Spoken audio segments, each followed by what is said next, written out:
RK news కి స్వాగతం.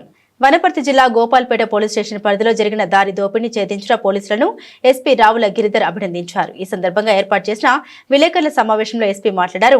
గద్వాల్ పట్టణానికి చెందిన కారు డ్రైవర్ షేక్ హైబాద్ ను వనపర్తి జిల్లా బుద్దారం గ్రామ సమీపంలో ముందే వేసుకున్న పథకం ప్రకారం దాడి చేసి అతని వద్ద నుండి 3 సెల్ ఫోన్లు, నగదును దొంగిలించినట్లు బాధితుడు గోపాల్పేట పోలీస్ స్టేషన్లో ఫిర్యాదు చేశారు. పోలీసులు వివరాలను సేకరించి ఎంతో చాకచక్యంగా నిందితులు బోయ రామాంజనేయులు, రాజేష్, విజయ్ కుమార్, మహమ్మద్ సల్మాన్, అశోక్లను అదుపులోకి తీసుకున్నారు. ఈ సందర్భంగా ఎస్పీ కేసును ఛేదించిన సిఐ కృష్ణ, ఎస్ఐ నరేష్ కుమార్ సిబ్బందిని అభినందించారు.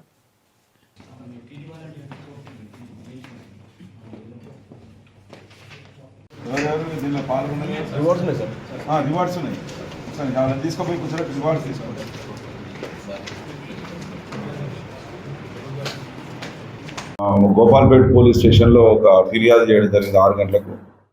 తనను రామాంజీ అనే వ్యక్తి, తనతో పాటుగా వస్తున్న కారులో వస్తున్న వ్యక్తులు ఇద్దరిని బుద్దారం దగ్గర ఉన్న రోడ్డు మీద, నిర్మానుష్యంగా ఉన్న రోడ్డు మీద ఒక 3 వ్యక్తులు కారును ఆపి కొట్టి తమ దగ్గర ఉన్న 3 సెల్ ఫోన్లు మరియు 1500 రూపాయలు లాక్కొని వెళ్ళారని కంప్లైంట్ చేయడం జరిగింది. వెంటనే ఎస్ఐ, ఇన్స్పెక్టరు, డిఎస్పీలు 3 అది దోపిడీ కేసు అన్న అంచనాకు వచ్చి వెంటనే పరిగెత్తి సీన్లోకి వెళ్ళి మొత్తం చూసుకొని వివరాలు సేకరించి కావాల్సిన ఎవిడెన్సెస్ కలెక్ట్ చేసుకొని నిన్నటి సాయంత్రం వరకు ఒక కంక్లూజన్కి వచ్చి ఈరోజు మార్నింగ్ ఈ నేరానికి పాల్పడ్డ బోయ రామాంజనేయులు అలియాస్ రామాంజీ, కేటీ దొడ్డి మండలం, జోగులాంబ, గద్వాల్ జిల్లా వ్యక్తి, మరియు పొడుగు రాజేష్, ఏషమోని విజయ్ కుమార్, మహమ్మద్ సల్మాన్, చెన్నూర్ అశోక్ అనే ఈ 5గురిని ఈరోజు మార్నింగ్ అరెస్ట్ చేయడం జరిగింది. వారి దగ్గర నుండి దొంగతనం దోపిడీ చేసిన ఐఫోన్, టెక్నోస్పార్క్ ఫోన్ మరియు శాంసంగ్ A14 మరియు దోపిడీ చేయబడిన నగదు పూర్తిగా 1500 రూపాయల నగదు కూడా వాళ్ళ దగ్గర నుండి రికవరీ చేసి ఈరోజు మార్నింగ్ అరెస్ట్ చూపెట్టడం జరిగింది. అయితే దీనిలో విషయం ఏంటంటే, ఈ అహ్మద్ యొక్క షేక్ అహ్మద్ అనేటి ఆయన మన విజయవాడలో తన తమ్ముడు తన ఇంటి నుండి 80,000 రూపాయలు తీసుకొని వెళ్ళి ఒక సెల్ ఫోన్, ఐఫోన్ కొనుక్కున్నాడని చెప్పి, తర్వాత మిగతా ఖర్చు చేస్తున్నాడని, దుబారాగా ఖర్చు చేస్తున్నాడని విషయం తెలుసుకొని వెంటనే తన అమ్మ ఆదేశాల మేరకు తమ్ముని తీసుకొద్దామని ఒక కారును రెంట్కి తీసుకొని తనకు చేదోడుగా ఉంటాడని తన ఫ్రెండ్ రామాంజనేయులు అలియాస్ రామాంజని ఎక్కించుకొని విజయవాడకు వెళ్ళడం జరిగింది.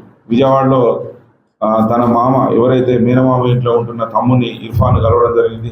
ఇర్ఫాన్ అడగడం జరిగింది, అరే ఇర్ఫాన్ అమ్మ పిలుస్తుంది ఇంటికి రా అని చెప్తే, నేను రాను, నేను ఇక్కడే ఏదైనా జీవనోపాధి చూసుకొని ఇక్కడే బతుకుతా అని తెలియజేయడంతో వాళ్ళ అమ్మకు చెప్పడంతో అమ్మ యాక్సెప్ట్ చేయడంతో తాను ఏదైతే 80,000 ఇంటి నుండి తీసుకొని వెళ్ళి ఒక సెల్ ఫోన్ కొనుక్కున్నాడో ఆ iPhone 13 ఆ ఫోను మరియు ఇతర కొంత డబ్బు కూడా తీసుకొని దారి ఖర్చుల నిమిత్తం తీసుకొని రిటర్న్ వస్తున్నప్పుడు తనతో తీసుకెళ్లిన ఈ బోయ రామాంజనేయులు అలియాస్ రామాంజే ఒక ప్లాన్ వేసుకున్నాడు. ఈ ఐఫోన్ ఎట్లయినా కొట్టేయాలని చెప్పి తనకు దూర వరుసకు మామయ్యే రాజేష్ అనే వ్యక్తి, బుద్ధారం చెందిన వ్యక్తికి ఫోన్ చేయడం జరిగింది.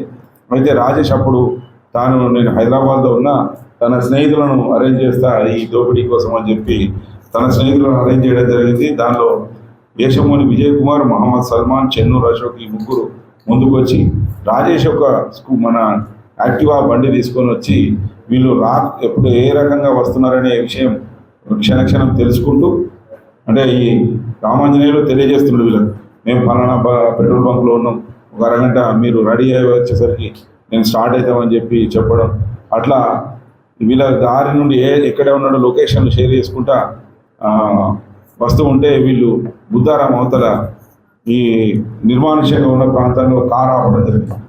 అయితే ఈ కారు నడిపే వ్యక్తి కూడా రామాంజనేయులు అవ్వడం గమనార్హం.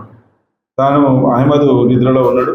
కారు ఆపి వెంటనే వీళ్ళు ఈ 3 ఎవరైతే ఉన్నారో కారు ఆపిన వెంటనే అహ్మద్ను కొట్టడం, అతని దగ్గర నుండి సెల్ ఫోన్ లాక్కోవడం మరియు ఈ అనుమానం రాకుండా